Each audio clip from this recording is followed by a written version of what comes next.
Hello student, welcome to my channel sermon lecturer. बहुत दिन से इंग्लिश की क्लास नहीं आ रही थी। आज बहुत ज्यादा इंपॉर्टेंट क्लास है, क्लास 10 इंग्लिश का, और जो आपकी बोर्ड एग्जाम में सीधा पूछा जाने वाला है।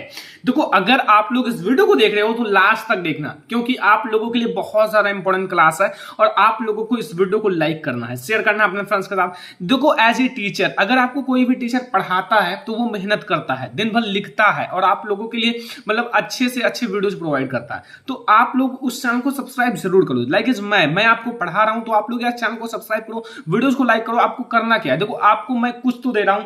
बहुत सारे ऐसे लोग हैं जो आपको मतलब ऐसे वीडियोस प्रोवाइड करते हैं जो जिससे आपकी फ्यूचर खराब हो जाता है और आप उस वीडियो को लाइक करते हो। नहीं, उस वीडियो को आप बिल्कुल भी लाइक नहीं करो। देखो, आपको वो वीडियोस लाइक करना है जिससे आपको कुछ मिलता है, ठीक है। तो चलो फ्रेंड्स देखते हैं, लेकिन आप लोगों का प्यार और सपोर्ट ऐसे बना रहेगा तो हम लोग जल्द ही 3 लाख सब्सक्राइबर गेन कर लेंगे, 3 लाख फैमिली हो जाएंगे। तो चलो फिर इंपॉर्टेंट क्वेश्चन हम लोग देखते हैं, और टारगेट है 3 लाख फैमिली का, ठीक है। यानी कि आप लोग जल्दी से कराओ, शेयर करो वीडियो को और सब्सक्राइब करो। केवल 10,000 कम है, ठीक है।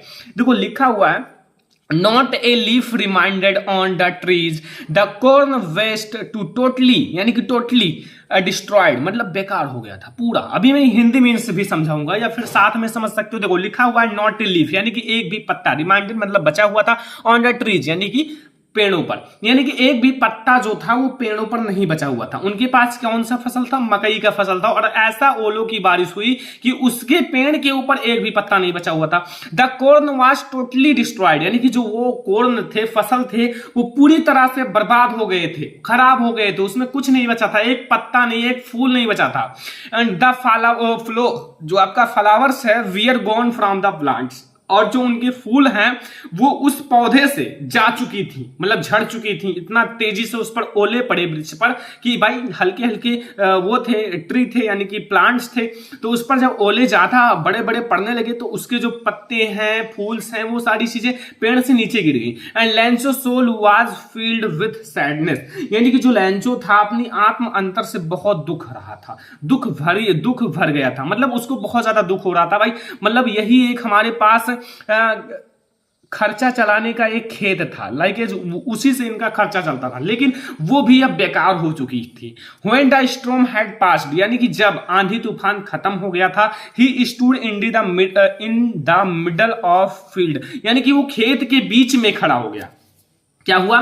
वह खेत के बीच में खड़ा हुआ, एंड और said to his sons, और अपने पुत्र यानी कि बेटे से बोला कि ये यहां देखो, ये प्लेग ऑफ लोकटस, यानी कि plague of locusts would have left more than this, यानी कि जितना तेजी से ओला गिरा है उतना, जितना मतलब एक टिड्डियों का समूह अगर हमारे वृक्ष पर बैठ जाता तो इससे ज्यादा छोड़ देता, मतलब इससे ज्यादा बच जाता। लाइक इसमें कुछ, इसने तो जो ओले हैं इसने तो कुछ नहीं छोड़ा। लाइक अगर एक टिड्डियों का मतलब समूह होता, दल होता, तो वो अगर इस चीज को खाते तो भी इससे ज्यादा छोड़ देते, लेकिन इन ओलों ने, इन इतना बड़े तूफान ने हमारे लिए कुछ नहीं छोड़ा।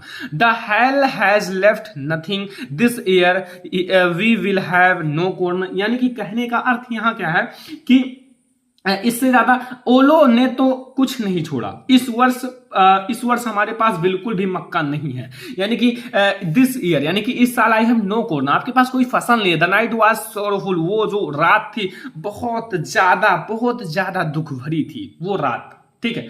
तो यहां से आपको पहले आपको हिंदी मीनिंग समझना है भाई। अगर आपको पैसेज सॉल्व करना है तो सबसे पहले इसका एक्सप्लेनेशन समझना पड़ेगा, हिंदी मीनिंग। अगर आप इसका हिंदी मीनिंग समझ गए तो इससे रिलेटेड 50 क्वेश्चन दे दिया जाएगा और इसी में से ही ढूंढना है भाई, इसी में से।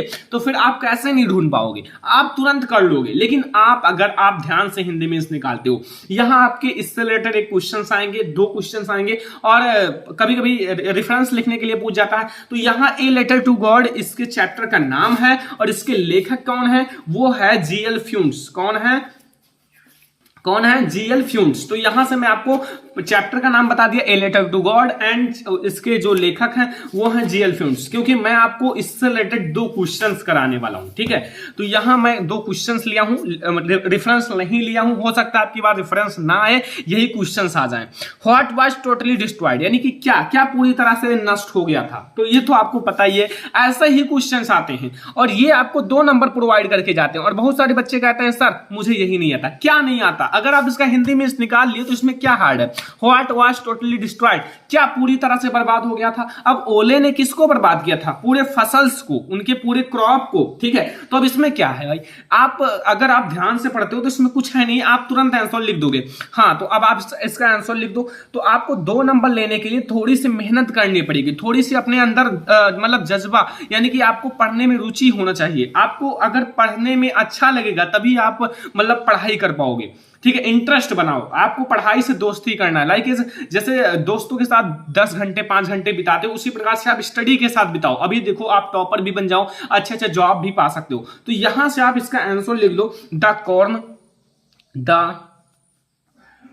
कॉर्न फील्ड, यानी कि कॉर्न फील्ड मतलब जो फसल था। ठीक है, वाज, अब यही आप लिख दो वाज, ये देखो वाज मैंने लिख दिया।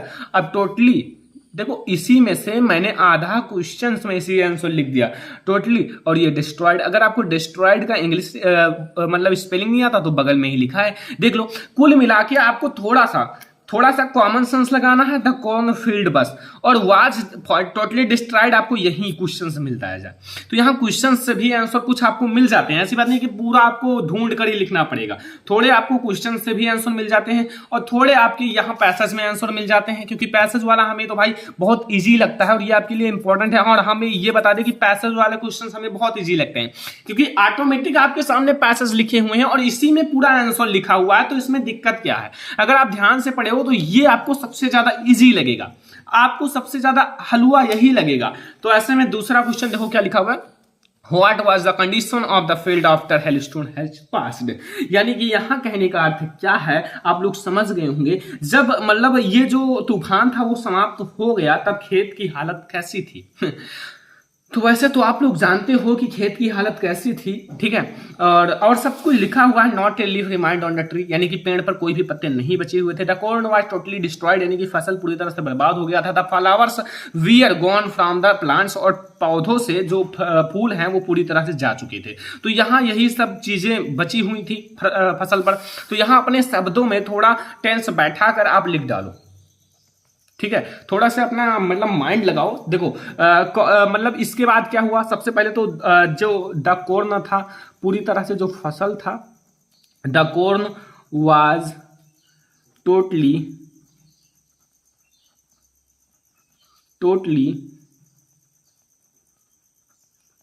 डिस्ट्रॉयड, खराब हो गई थी। ठीक है, पहले तो ये था। और जो द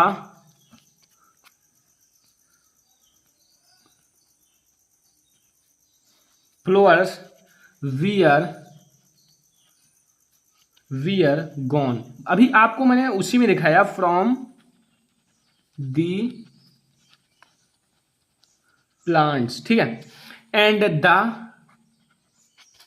द थोड़ा सा और लिख लो, वैसे इतने पे भी चल जाएगा, लेकिन द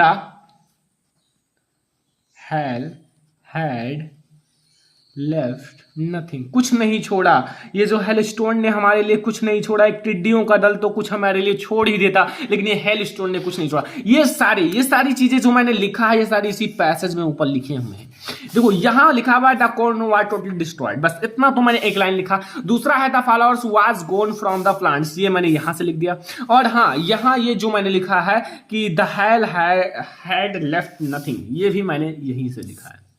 तो पूरी चीजें मैंने इस पैसेज से ही ली हैं, मैंने अपने माइंड से कुछ नहीं लिखा है। लेकिन हाँ, अब आपको कॉमन सेंस लगाना पड़ेगा भाई। इस पैसेज में बहुत सारे बच्चे गलत आंसर भी लिख देते हैं, तो इससे आपको बचना पड़ेगा, क्योंकि फुल फाइनली 4 5 से 6 नंबर पाने के लिए आपको इतना मेहनत करना पड़ेगा।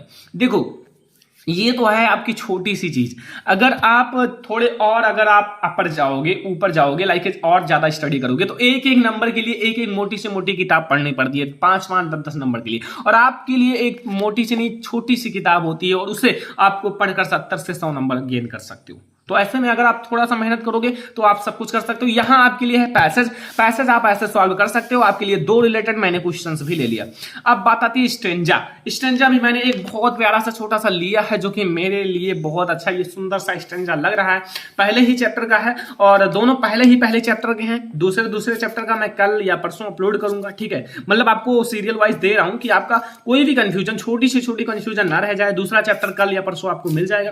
पहले हम सोचते हैं फर्स्ट चैप्टर का पहले चैप्टर का देख लिया जाए, फिर सेकंड चैप्टर का आपको दे दिया जाएगा।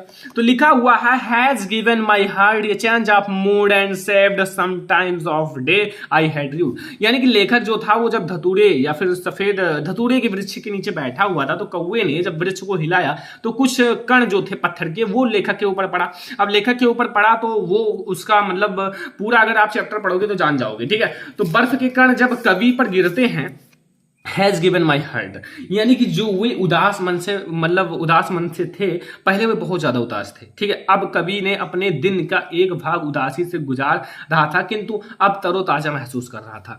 Has given my heart a change of mood, उन्होंने मतलब वो कौवे ने इनके मूड को बदल दिया। मतलब ये पहले तो उदास थे, बहुत ज्यादा उदास थे, लेकिन जब कौवे ने बर्फ के कण को गिराया उनके ऊपर तो ये अब तरोताजा महसूस कर रहे थे। And saved some time of day, यानी कि जो एक दिन का कुछ भाग इन्होंने सेव्ड कर लिया। आई हैड रीड, और वह मतलब उससे खेद होने से मतलब उसको पछतावा होता, लेकिन वो नहीं हुआ। बहुत ईजी है इसका, 2 लाइन का चीजें आप वैसे ही समझ जाओगे। तो एक लेक्चर की तरह मैं समझा रहा हूं, ठीक है। क्योंकि एक बात है कि छोटी छोटी चीजें आप लोग समझ जाते हो तुरंत, क्योंकि इसमें है कुछ नहीं। अगर आप हिंदी मीन्स पढ़ना चाहते हो तो भी पढ़ सकते हो, मैंने पढ़ा दिया। और इसमें has given my mood A change of mood, यानी उन्होंने जब अपना मतलब पत्थर का कंकड़ या फिर बर्फ का कंकड़ जब कौवे ने उनके लेखक के ऊपर गिराता है तो उनका मूड जो है मतलब पूरी तरह से वो प्रसन्न नहीं थे, उदास थे, फिर वो प्रसन्न हो जाते हैं, यानी कि उनका मूड बदल जाता है। And save some time of parts, यानी कि यहाँ से and saved some parts of day, यानी कि उन्होंने अपने दिन का कुछ भाग मतलब अच्छाई में व्यतीत किया, उदास में नहीं, मतलब खुश होकर व्यतीत किया। आई हैड रूड, और उन्हें खेद होने से बच गया, ठीक है। तो यहां आपका हो गया। अब इससे रिलेटेड 2 क्वेश्चंस हैं। फर्स्ट क्वेश्चन आप देख लो, what is the name of the poet of this lesson, इस लेसन के पोएट का क्या नाम है? तो ये आपको बताना पड़ेगा। चैप्टर का नाम तो आप लोग जानते ही हो, द डेस्ट ऑफ स्नो। क्या नाम है? द डेस्ट ऑफ स्नो इस चैप्टर का नाम है। अब आपको बारी आती है पोएट का नाम बताने की। तो पोएट का नाम आप कैसे बताओगे भाई? याद होना चाहिए। आप एक कॉपी लो 5 से 10 रुपए की, और उसमें पोएट्री, ठीक है, प्रोज पोएट्री, इन दोनों के इधर चैप्टर का नाम, इधर उनके मतलब लेखक एंड कवि जो हैं पोएट या फिर राइटर, उनका नाम लिख डालो और बार बार सुबह याद करो, क्योंकि ये ज्यादा इंपॉर्टेंट है 2-2 नंबर के लिए, ठीक है। अब आ जाओ हम लोग देख ही लेते हैं इसका भी आंसर। देखो ये है द नेम ऑफ, यहां से मैं लेता हूं, देखो द सब इसी में छुपा हुआ है। The name of the poet, the name of the poet, ठीक है। The name of the poet is, और इसके लेखक का नाम है Robert ROVERT, Robert and frost. तो यहां से अगर आप ऐसे लिख दोगे तो आपको भी 2 नंबर मिलने से कोई नहीं रोक पाएगा। तो यहां से the name of the poet is Robert frost, ये आप याद रखना, यही है इनके राइटर, ठीक है, मतलब कवि हैं, ठीक है, या फिर ऑथर हैं। ये पहला क्वेश्चन है। दूसरा क्वेश्चन क्या है? What does the poet try to tell, यानी कि जो पोएट है वो क्या बताना चाहता है। तो इसका भी आंसर आप लोगों ने देख लिया, और इसका भी आंसर मैं आपको बता देता हूं। देखो लिखा हुआ है द पोएट इज ट्राइंग, मतलब कोशिश कर रहा है, ट्राइंग टू सजेस्ट, यानी कि हमें बताने की या फिर सजेस्ट करने की। सजेस्ट मतलब होता है मतलब हमें सजेस्ट, नॉट सजेस्ट, ठीक है। ये फिर मैं दोबारा देख लगा हूँ, SUGGEST, सजेस्ट, इस तरह से, ठीक है। Suggest the small things can bring big change. एक छोटी सी चीज, द स्मॉल थिंग्स, एक छोटी सी चीज कैन मतलब सकता है bring big change, big change, एक बड़ा परिवर्तन कर सकता है, एक बिग चेंज कर सकता है, छोटी सी चीज बड़ी परिवर्तन कर सकता है। एंड इन लाइफ, यानी कि आपके जीवन में, ठीक है, एंड अनएक्सपेक्टेड